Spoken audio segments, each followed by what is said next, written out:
Hello everyone. Today we're gonna be tackling a part of the raid. It's one of the party dungeons and it's quite, by far, I would say the hardest one.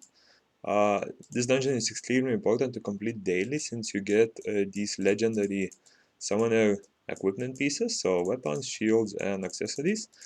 And until you unlock your crafting, I believe it is blacksmithing, if I'm not wrong. Yeah, until you unlock high levels of blacksmithing, so I'm talking around level 5 and 6 and above, that elite foggy prism will be your best source of weapons for your summoner. Uh, so yeah, the dungeon is, I would say, one of the highest contests in this game so far. But if you got two good teammates, it should definitely be doable. I'm going for this guide. I will be going in with two random people rather than someone from my friends list or my guild, just to show you what the party finder experience is. A few tips before you start. If you are using Economia for this dungeon, which I recommend doing, make sure that it is placed in your first slot, uh, not the second and third, as it has to be available via mana. If you do not use Konamiya, use any other healer, because the healer is necessary here, and use him in the first slot. Since you will be playing this dungeon manually, you will be able to control the healing process yourself with your mana. And you should not waste your heals or let the game itself use your mana abilities, since whenever you're in a dangerous situation, you will be sort of left alone to die, and if you do not heal at the exact moment you need to, you will most likely use a few of your units or even your champion itself. Another tip I recommend doing before entering this dungeon is going to your game settings and setting the minimum mana used to the maximum amount. This will prevent your game from accidentally using the mana for abilities. Yeah, other than that, we can jump into the raid, see if we are able to find some people. Try to not go with people who are less than 200,000 power, and yeah, the higher the better, of course, but I would not recommend going with people with less than 200,000 mana, since the strength they have will definitely impact the party and it will be proven quite hard to complete. Another tip, there are these dodges. Make sure you have at least two.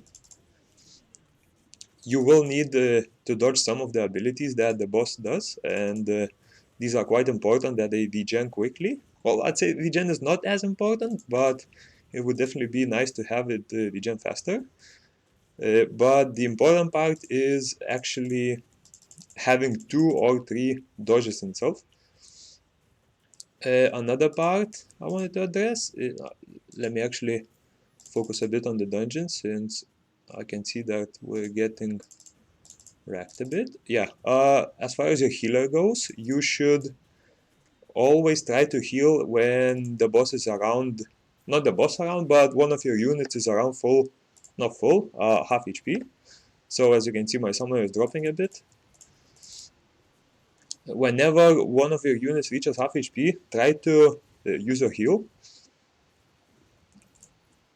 because if they drop to half HP and the boss decides to use one of the attacks, they have a good chance that they'll die. As you can see, the boss used an ability where they all pull you towards a center or a specific spot on the map.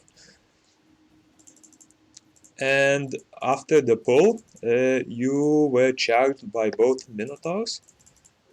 That attack basically does a lot of damage, and if both of them hit you, your team will be wiped. So this is where the dodge part comes in. Whenever you get wiped, not when we get wiped, but when you get pulled in, uh, use two charges to escape that pull, so you do not get any damage taken from it. This is where it is important that you also keep 2 charges at all times. Otherwise, you may be in a situation where you have used your charges of the dodging ability, and the boss decides to charge at you. If you do not dodge the attack, it will be definitely pretty hard to survive it. Another tip, let me just quickly do some damage. As you can see, now my teammates, I hope they realize, but oh, let me dodge that. Yeah, you can see the first one, second one, and charge both of them. To make it easier to charge, make sure you have this certain call selected. Which one we have to hit the second one now? If you have this selected, this means the monsters will be following you at all times. Because if you have a different one selected, when you dodge that ability, they might be hitting your enemy, and instead of dodging with you, they will be getting hit by it and simply don't follow you. As you can see, we made quite a big mistake here of killing one of the bosses. The goal of this boss would be to balance the damage equally across both bosses. It will make it, yeah, as you can see, when one of the bosses dies, he becomes, the other boss joins basically with the other boss, and they become quite strong. Let me just, I believe I'll just finish the boss fight quickly and discuss the rest of the tips after the fight. Yeah, as you can see, you're just finishing it. It's still doable, of course, even when he merges, it's still doable.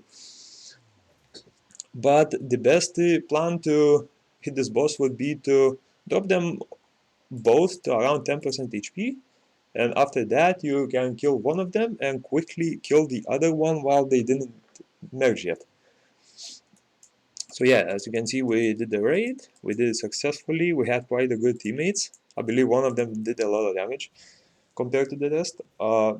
Yeah, so important points to remember: have 2 dodges, 2 or 3, have them up at all times. So I'm talking, have at least 2 dodges at all times. You have 3, you can use one for dodging other abilities or simply getting closer to it. Your healer must be in the soul linked spot, so you can use your heals whenever possible. Try to avoid auto fighting, since auto can use your mana willy-nilly, and when you get in a dangerous situation, it will be hard to sustain yourself.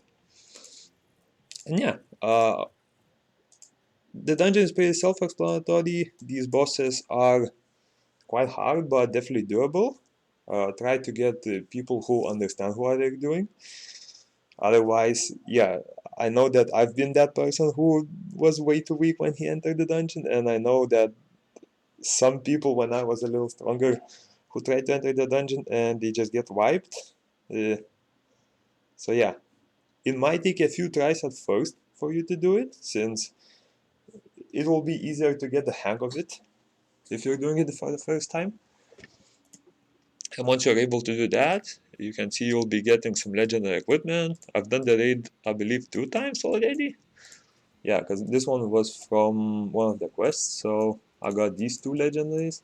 I think I got third one, maybe this ring. It was purple, but you mostly want to get those legendary equipments. As you can see, this one is pretty good. The first 3 stats are good. The defense is not that great, but once you get these like legendary equipment stats, they'll definitely give a decent boost to your power. Well, let me check. Yeah, 64k power. I believe like just replacing this weapon from purple to legendary gave me like 1.5 thousand power. So once you replace all your equipment from purple to legendary, you're looking at a good 10,000 power increase. So yeah, one last thing, just for reference, I'll show you what units I've used. So fully maxed Shannon, here are their stats. The runes are, you can see the runes on the screen. I won't show each rune since it only gives you like bonuses to the stats. She currently has double guard, and I believe it is foresight. Konamiya has triple guard, but she would have triple energy, but I'm only farming the dungeon which gives guard runes, so she's on triple guard, also maxed, fully skilled, fully evolved, and fully awakened to 15 stars. Shannon's only 5 stars, so she's a little bit weaker. And the Fire Fairy, she's at level 11 awakening, fully evolved, fully skilled, and here are her runes, as well as stats. She's sort of a damage build, but instead of going for crit and crit damage, I went for more accuracy, so she lands debuffs.